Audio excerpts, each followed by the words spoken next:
Operation സിന്ദൂറിൽ സൈന്യത്തിന്റെ കരുത്തറിഞ്ഞതിന് പിന്നാലെ ഇന്ത്യയുമായി ചർച്ചയ്ക്ക് തയ്യാറെന്ന് പാക് പ്രധാനമന്ത്രി ഷഹബാസ് ഷെരീഫ്. വെടിനിർത്തൽ കരാർ വന്നതിന് ശേഷവും ഇന്ത്യ ശക്തമായ നിലപാടുമായി മുന്നോട്ടു പോകുന്നതിനിടെയാണ് പാക് പ്രധാനമന്ത്രിയുടെ പ്രതികരണം. ഭീകരവാദത്തെക്കുറിച്ച് മാത്രമേ പാകിസ്ഥാനുമായി ചർച്ചയുള്ളൂവെന്ന് വിദേശകാര്യമന്ത്രി എസ് ജയശങ്കർ വ്യക്തമാക്കി. ഇന്ത്യ പാക് DGMO ചർച്ച ഞായറാഴ്ച നടക്കുമെന്ന് പാക് വിദേശകാര്യ മന്ത്രി ഇഷ്ഹാഖ് തർ അറിയിച്ചു. അതിനിടെ പാകിസ്ഥാനെ പിന്തുണച്ച തുർക്കിക്കെതിരെ ഇന്ത്യ നിലപാട് ശക്തമാക്കുകയാണ്. രാഷ്ട്രപതി ഭവനിൽ നടക്കേണ്ടിയിരുന്ന ലെറ്റർ ഓഫ് ക്രെഡൻസ് മാറ്റിവെച്ചു. രാകേഷ് നാഷണൽ ഡെസ്കിൽ നിന്ന് വിവരങ്ങളുമായി ചേരുകയാണ്.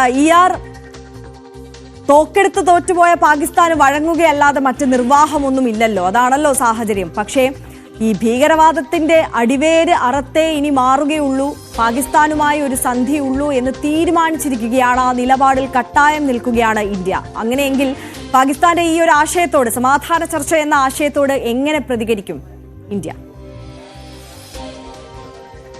ഏതായാലും ഇന്ത്യ നിലപാട് നേരത്തെ തന്നെ വ്യക്തമാക്കിയിട്ടുണ്ട്. കാരണം പ്രധാനമന്ത്രി നരേന്ദ്രമോദി തന്നെ രാജ്യത്തോടുള്ള അഭിസംബോധനയിൽ വ്യക്തമാക്കിയ കാര്യം രണ്ട് വിഷയങ്ങളിലായിരിക്കും പാകിസ്ഥാനുമായി ചർച്ച എന്നാണ്. അതിലൊന്ന് പാക് അധിനിവേശ കശ്മീർ സംബന്ധിച്ചും മറ്റൊന്ന് ഭീകരവാദം സംബന്ധിച്ചുമാണ്. അപ്പോൾ സ്വാഭാവികമായും അതേ നിലപാട് തന്നെയായിരിക്കും ഇന്ത്യക്ക് ഉണ്ടാവുക എന്ന കാര്യത്തിൽ സംശയമില്ല. കാരണം ഇപ്പോൾ പാക് പ്രധാനമന്ത്രി തന്നെ ഇത്തരത്തിൽ ഇന്ത്യയുമായി ചർച്ചയ്ക്ക് തയ്യാറാണെന്ന് അറിയിച്ചുകൊണ്ട് രംഗത്ത് വന്നിട്ടുണ്ട്. അതിൽ ഇന്നലെ അദ്ദേഹം പാകിസ്ഥാനിലെ പഞ്ചാബ് പ്രവിശ്യയിലെ കമ്ര വ്യോമസേനാ താവളത്തിൽ സന്ദർശനം നടത്തിയിരുന്നു. അതിനുശേഷമാണ് ഇത്തരത്തിൽ ഇന്ത്യയുമായി ചർച്ചയ്ക്ക് തയ്യാറാണെന്ന പ്രതികരണം നടത്തിയിരിക്കുന്നത്. ഏതായാലും ഔദ്യോഗികമായി ഇതിനോട് ഇന്ത്യ ഇതുവരെ പ്രതികരിച്ചിട്ടില്ല. പക്ഷേ വിദേശകാര്യ മന്ത്രി തന്നെ വ്യക്തമാക്കിയ കാര്യം ഭീകരവാദം കുറിച്ച് മാത്രമാണ് പാകിസ്ഥാനുമായി ചർച്ചയ്ക്ക് തയ്യാറാണെന്ന് വിദേശകാര്യമന്ത്രി എസ് ജയശങ്കർ ഇന്നലെ വ്യക്തമാക്കിയിരുന്നു. മാത്രവുമല്ല ഭീകരരുടെ പട്ടിക, ഇന്ത്യക്ക് കൈമാറേണ്ട പട്ടിക പാകിസ്ഥാന്റെ കൈവശമുണ്ട്. മാത്രവുമല്ല ഭീകരരെ അടക്കം പ്രോത്സാഹിപ്പിക്കുന്നത് പാകിസ്ഥാനാണ്. അപ്പോൾ ആ വിഷയത്തിൽ മാത്രമായിരിക്കും ചർച്ചയെന്ന് ഇന്ത്യ ആവർത്തിക്കുകയും ചെയ്തിട്ടുണ്ട്. ഈ ഒരു സാഹചര്യത്തിൽ കടുത്ത നിലപാട് ഇന്ത്യ തുടരാൻ തന്നെയാണ് സാധ്യത. കാരണം ഭീകരവാദത്തെ അല്ലെങ്കിൽ ഭീകരർക്കെതിരെ നടപടിയെടുക്കാതെ പാകിസ്ഥാനുമായി ചർച്ചയില്ലെന്ന് ഇന്ത്യ പലപ്പോഴായി ആവർത്തിച്ചിട്ടുള്ളതാണ്. അതുകൊണ്ട് തന്നെ പാക് പ്രധാനമന്ത്രിയുടെ പ്രതികരണം വന്നെങ്കിൽ പോലും ആ നിലപാട് ഇന്ത്യ ആവർത്തിക്കാൻ തന്നെയാണ് സാധ്യത. ഏതായാലും സൈനിക തലത്തിൽ ചർച്ച തുടരുന്നുണ്ട്. ഇന്നലെയും DGMOമാർ ചർച്ച നടത്തിയിരുന്നു. 10-ാം തീയതിയാണ് വെടിനിർത്തൽ കരാർ നിലവിൽ വന്നത്. അതിനുശേഷം ഇത് 3-ാം തവണയാണ് ചർച്ച നടക്കുന്നത്. 10-ാം തീയതി നടന്നു, അതിനുശേഷം 12-ാം തീയതി നടന്ന് വീണ്ടും വെടിനിർത്തൽ നീട്ടാൻ ധാരണയായി. ഇന്നലെ നടന്ന ചർച്ചയിൽ 18-ാം തീയതി വരെ വെടിനിർത്തൽ നീട്ടും എന്നാണ് ഇപ്പോൾ പാകിസ്ഥാൻ പറയുന്നത്. മാത്രമല്ല 18-ന് വീണ്ടും ചർച്ച നടക്കുമെന്ന് പാകിസ്ഥാൻ അറിയിക്കുകയും ചെയ്തിട്ടുണ്ട്. ഏതായാലും ഇന്ത്യയുടെ ഭാഗത്ത് നിന്ന് അതുമായി ബന്ധപ്പെട്ട ഔദ്യോഗിക അറിയിപ്പൊന്നും വന്നിട്ടില്ല. ഇന്ത്യ വ്യക്തമാക്കിയിരിക്കുന്ന കാര്യം നിലവിൽ സേനാ വിന്യാസം, അതിർത്തിയിലേക്ക് ഒക്കെ തന്നെ സേനാ വിന്യാസം കുറയ്ക്കാനുള്ള തീരുമാനം നേരത്തെ തന്നെ അത്തരത്തിൽ ധാരണയായിട്ടുണ്ട്. അതുകൊണ്ട് തന്നെ നിലവിൽ ഇത്തരത്തിൽ അതിർത്തിയിൽ ആത്മവിശ്വാസം വർദ്ധിപ്പിക്കാനുള്ള സേനാ വിഭാഗങ്ങൾ തമ്മിലുള്ള ആത്മവിശ്വാസം വർദ്ധിപ്പിക്കാനുള്ള നടപടികളുമായി മുന്നോട്ട് പോകുന്നു എന്നാണ് ഇപ്പോൾ ഈ ഘട്ടത്തിൽ ഏതായാലും ഇന്ത്യ അറിയിക്കുകയും ചെയ്തിട്ടുള്ളത്. ഇതിനൊപ്പം തന്നെ കൂട്ടിച്ചേർക്കേണ്ട മറ്റൊരു പ്രധാനപ്പെട്ട കാര്യമാണ് തുർക്കിക്കെതിരെ കൂടുതൽ നടപടികൾ. പ്രത്യേകിച്ച് പാകിസ്ഥാന് പ്രത്യക്ഷ പിന്തുണയുമായി രംഗത്ത് വന്ന തുർക്കിയായിരുന്നു. അവർ ഡ്രോണുകൾ ഉപയോഗിച്ചാണ് ഇന്ത്യയിലേക്ക് പാകിസ്ഥാൻ ആക്രമണത്തിന് നീക്കം നടത്തിയതും ഇന്ത്യയിലെ വ്യോമസേനാ താവളങ്ങളൊക്കെ തന്നെ ലക്ഷ്യം വെച്ചതും. അപ്പോൾ കൂടുതൽ നടപടികൾ ഇപ്പോൾ തുടരുകയാണ് തുർക്കിക്കെതിരെ. അതിലെ ഏറ്റവും പ്രധാനപ്പെട്ട ഒന്ന്, ഇത്തരത്തിൽ നയതന്ത്ര പ്രതിനിധിയെ, പ്രത്യേകിച്ച് അംബാസഡറോ അല്ലെങ്കിൽ സ്ഥാനപതിയോ ഒക്കെ തന്നെ അംഗീകരിക്കുന്ന പതിവുണ്ട്. അത് രാഷ്ട്രപതി ഭവനിലാണ് അത് നടക്കാറുള്ളത്. ഇന്നലെയാണ് അത്തരത്തിൽ അത് നടക്കേണ്ടിയിരുന്നത്. അതേതായാലും നീട്ടിവെച്ചു, അനന്തമായി നീട്ടിവെച്ചു. ഇനിയൊരു അറിയിപ്പുണ്ടാകുന്നവരും നീട്ടിവെച്ചു എന്ന അറിയിപ്പാണ് ഇപ്പോൾ രാഷ്ട്രപതി ഭവന്റെ ഭാഗത്തുനിന്നും ഒപ്പം തന്നെ വിദേശകാര്യ മന്ത്രാലയത്തിന്റെ ഭാഗത്തുനിന്നൊക്കെ തന്നെ ഉണ്ടായിരിക്കുന്നത്. അങ്ങനെ തുർക്കിക്കെതിരെ നടപടി ശക്തമാക്കുന്നുണ്ട്. ഇന്നലെയും സമാനമായ രീതിയിൽ തുർക്കിക്കെതിരെ നടപടിയെടുത്തിരുന്നു. അതായത് തുർക്കി ആസ്ഥാനമായി പ്രവർത്തിക്കുന്ന ഗ്രൗണ്ട് ഹാൻഡ്ലിംഗ് കമ്പനി, അതായത് വിമാനത്താവളങ്ങളിലെ ഗ്രൗണ്ട് ഹാൻഡ്ലിംഗ് കമ്പനിയാണ് സെലവി.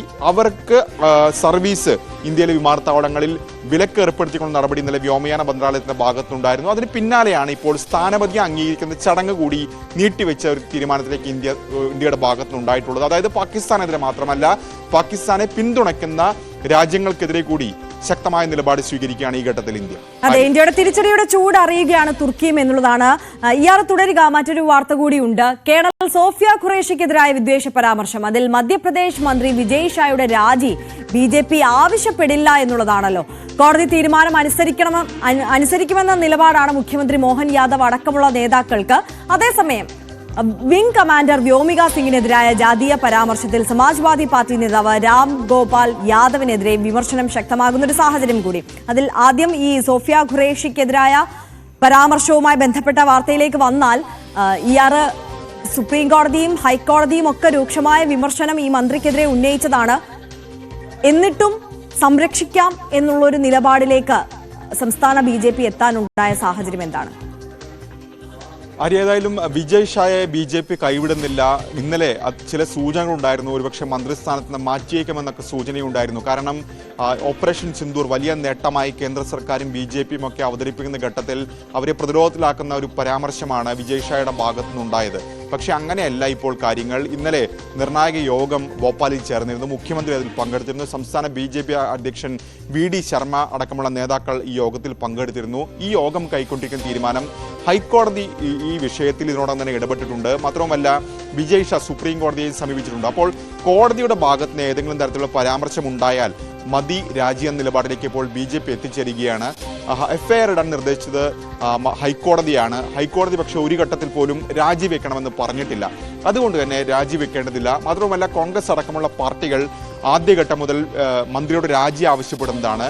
ഈ ഒരു സാഹചര്യത്തിൽ രാജിവെച്ചാൽ അത് അവരുടെ നേട്ടമായി, അല്ലെങ്കിൽ അവർ ഉന്നയിച്ച വാദം ശരിവെക്കുന്ന തരത്തിലായിരിക്കും. അതുകൊണ്ട് രാജിവെക്കേണ്ടതില്ല എന്ന നിലപാടാണ് ഇപ്പോൾ BJP നേതാക്കൾ കൈക്കൊണ്ടിരിക്കുന്നത്. ഇന്നലെ യോഗത്തിന് ശേഷം മുഖ്യമന്ത്രി മോഹൻ യാദവും ഇക്കാര്യം തന്നെയാണ് സൂചിപ്പിച്ചത്. മാത്രവുമല്ല മുൻപ് കോൺഗ്രസ് നേതാക്കളടക്കം ഇത്തരം പരാമർശങ്ങൾ നടത്തിയപ്പോൾ എന്ത് നടപടി ഉണ്ടായെന്ന മറുവാദം, ആ ചോദ്യമാണ് ഇപ്പോൾ BJP ഉന്നയിക്കുകയും ചെയ്യുന്നത്. അതുകൊണ്ട് തന്നെ മന്ത്രിയെ കൈവിടാൻ ഈ ഘട്ടത്തിൽ തയ്യാറല്ല. മാത്രവുമല്ല ഗോത്ര വിഭാഗത്തിലുള്ള നേതാവാണ്. അങ്ങനെ ഒരു നടപടി ഇപ്പോൾ ഇയാൾക്കെതിരെ ഉണ്ടായിക്കഴിഞ്ഞാൽ, വിജയ് ഷായ്ക്കെതിരെ ഉണ്ടായിക്കഴിഞ്ഞാൽ അത് ഭാവിയിൽ പാർട്ടിക്ക് ദോഷം ചെയ്യുമെന്ന വിലയിരുത്തലും ചില BJP നേതാക്കൾക്കുണ്ട്. അതുകൊണ്ട് തന്നെ തൽക്കാലം മന്ത്രിസ്ഥാനം രാജിവെക്കേണ്ടതില്ല, മന്ത്രിക്കൊപ്പം ഉറച്ചു നിൽക്കുന്ന നിലപാടിലേക്ക് BJP എത്തുകയാണ്. അതിനിടെ തന്നെയാണ് സമാജ്വാദി പാർട്ടി നേതാവ് രാം ഗോപാൽ യാദവിന്റെ പരാമർശം കൂടി വിവാദമാകുന്നത്. ഇന്നലെ മൊറാദാബാദിൽ നടന്നൊരു പൊതുപരിപാടിയിലാണ് രാം ഗോപാൽ യാദവ് യാത്രത്തിൽ വിജയ് ഷായ്ക്കെതിരെ വിമർശനം ഉന്നയിച്ചതാണ്. പക്ഷേ പറഞ്ഞു വന്ന് അത് ജാതീയ പരാമർശമായി മാറുകയായിരുന്നു. അതായത് മറ്റ് രണ്ടുപേരുടെയും, വ്യോമിക സിംഗ് അടക്കമുള്ള രണ്ടുപേരുടെയും ജാതി അറിയാത്തത് കൊണ്ടാണ് അത്തരം പരാമർശമുണ്ടായത്. അവർ രജ്പുത്ത് ആണെന്ന് തെറ്റിദ്ധരിച്ചിട്ടുണ്ടാകാം. പക്ഷെ അവർ അങ്ങനെയല്ല, അവർ ദളിത് വിഭാഗത്തിലുള്ളവരാണ്. അതുകൊണ്ടാണ് അത്തരത്തിൽ അവരെ പരാമർശിക്കാതെ പോയതെന്ന തരത്തിലുള്ള വാക്കുകളാണ് രാം ഗോപാൽ യാദവിന്റെ ഭാഗത്തുനിന്നുണ്ടായത്. അതും വലിയ വിമർശനങ്ങൾക്ക് ഈ ഘട്ടത്തിൽ വഴിവെച്ചിരിക്കുകയാണ്. പ്രത്യേകിച്ച് UP മുഖ്യമന്ത്രി യോഗി ആദിത്യനാഥ് അടക്കമുള്ള നേതാക്കൾ രാം ഗോപാൽ യാദവിന്റെ പ്രസ്താവനയെ ചോദ്യം ചെയ്തുകൊണ്ട് ഇപ്പോൾ രംഗത്ത് വരികയും ചെയ്തിട്ടുണ്ട്. ആര്യ, ശരി, രാകേഷാണ് സമഗ്രമായ വിവരങ്ങൾ നൽകിയത്.